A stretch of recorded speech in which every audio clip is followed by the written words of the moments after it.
Bonjour à toutes, bonjour à tous et bienvenue à bord du M2 pour ce 12e et dernier épisode consacré donc au métro M2.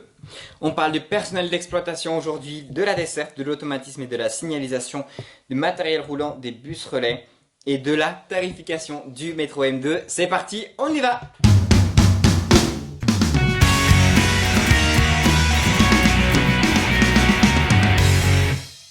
80 personnes furent recrutées en 2008, dont 43 pour le fonctionnement technique, 18 au poste de contrôle et 25 agents en station, 22 techniciens de maintenance, dont 7 pour le matériel roulant, 7 pour les automatismes, 7 nouveaux contrôleurs sur un total de 32 contrôleurs.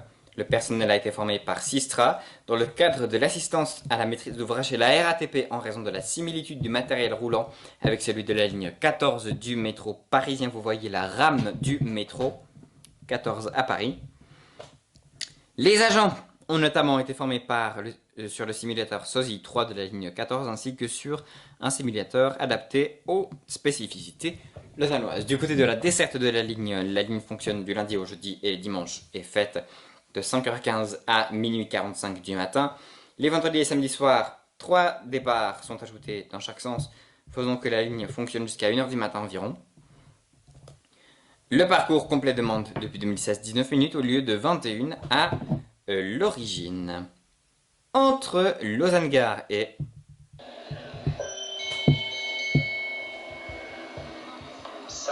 la fréquence est d'environ 2 minutes 25 contre 2 minutes 30 jusqu'en 2016 et 3 minutes à l'origine, tandis qu'elle est d'environ 4,45, 5 minutes jusqu'en 2016 et 6 à l'origine. Sur le reste de la ligne, les rames ne circulant pas systématiquement sur l'ensemble du tracé. Ces fréquences varient en fonction, variant au maximum de 2 à 6 minutes, s'applique entre 6h et 23h environ.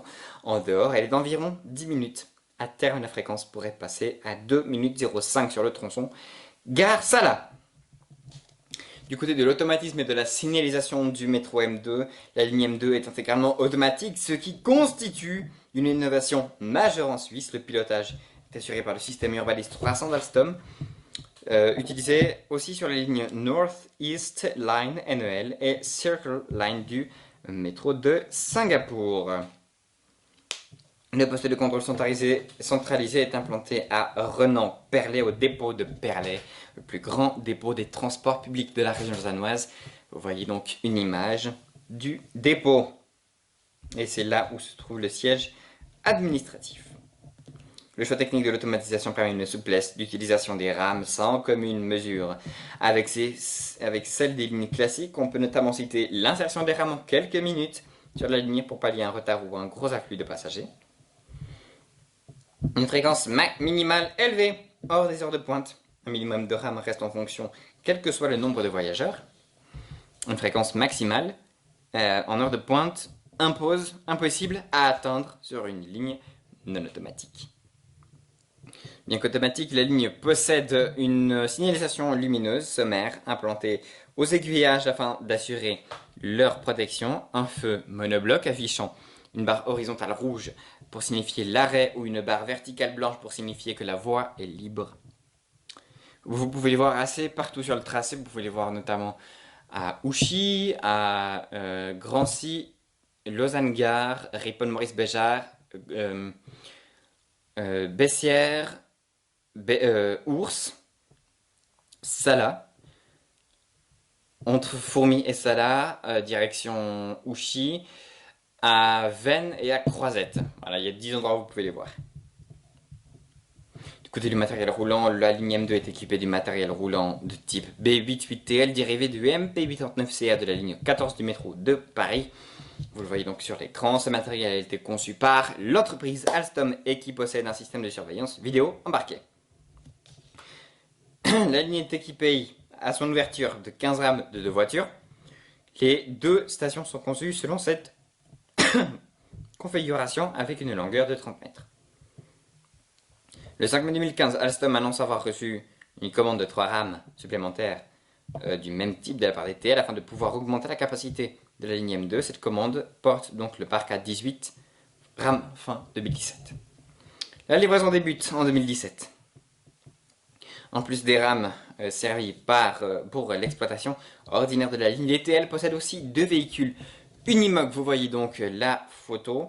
Ce sont des véhicules qui peuvent circuler aussi bien sur les rails que sur la route.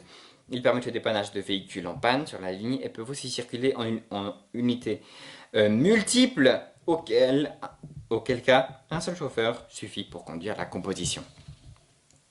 Du côté des bus relais, en cas de panne, les navettes de substitution de bus Métrobus assurent un service le long de la ligne de métro, au plus près des stations surtout, ou partie de l'itinéraire.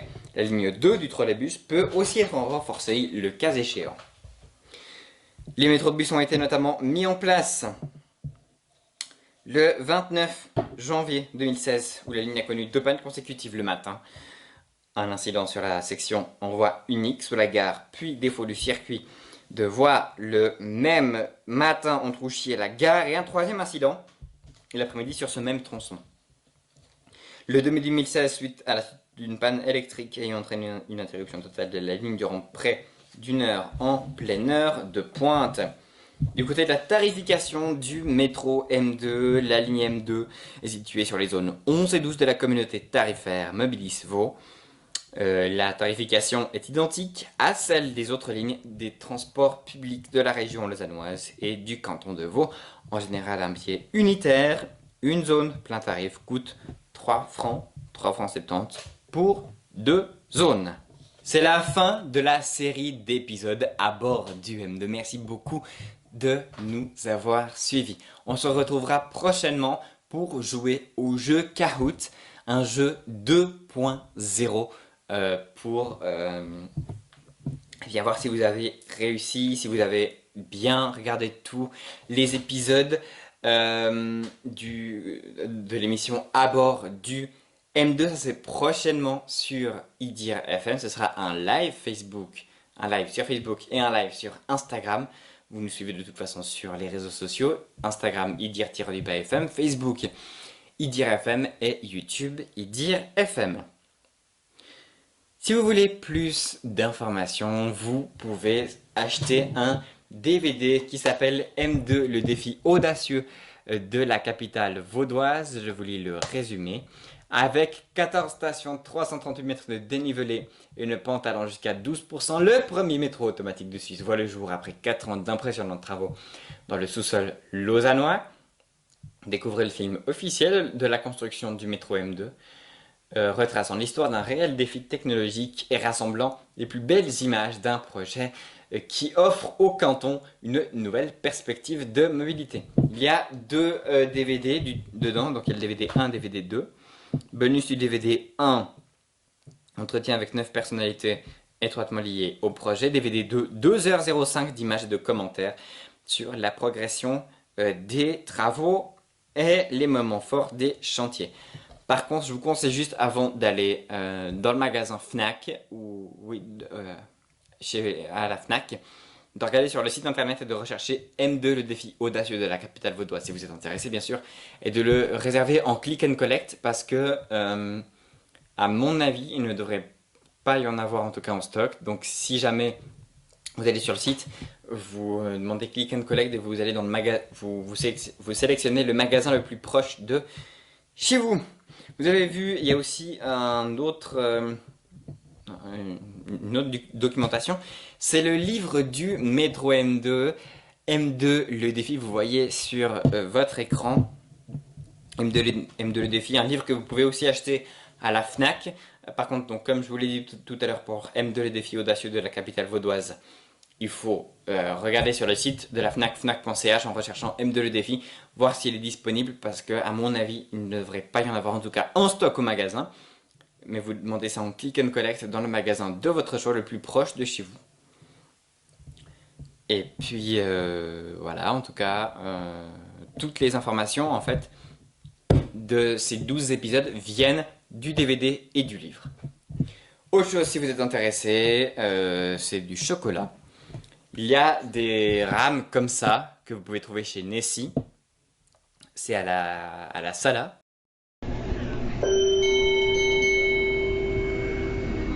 Sala. Dedans, en fait, vous avez des chocolats Donc là, ça s'ouvre depuis là. Depuis le petit bout où il y a la vitre, là, si vous voyez. Voilà, ça s'ouvre là. Puis dedans, il y a des chocolats. Bon, là, il n'y en a plus, bien sûr. Mais il doit y avoir des chocolats. Autrement, cette rame-là, vous ne pouvez pas la trouver. Hein, ce train-là, comme ça, M2. Parce que ça, c'était lors des 10 ans du métro M2. Il y a aussi les clés USB que vous ne pouvez pas retrouver. En tout cas, pas en vente, comme ça, dans des magasins de jouets, King Jouets, Frank Weber, Manor, Cub City, etc. Ça, vous ne pouvez pas trouver. Alors, ces rames du M2, oui, vous pouvez les trouver chez Nessie. Elles sont petites. Et les chocolats sont très bons aussi.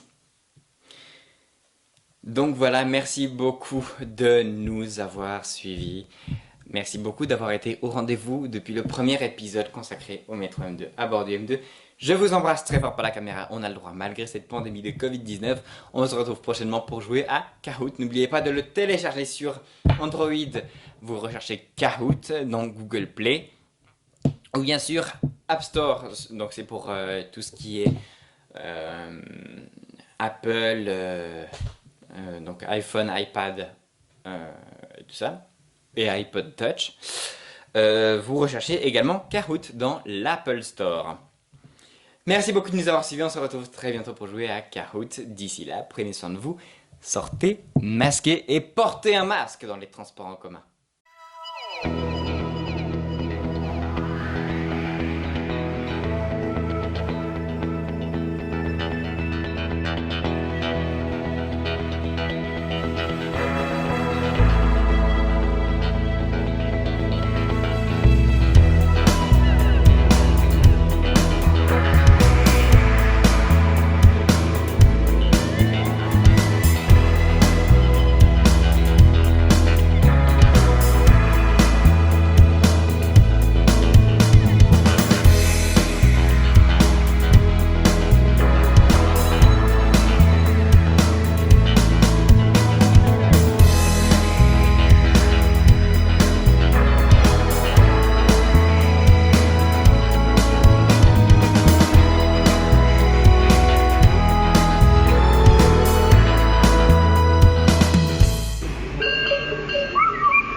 Croisette. Station terminus de la ligne.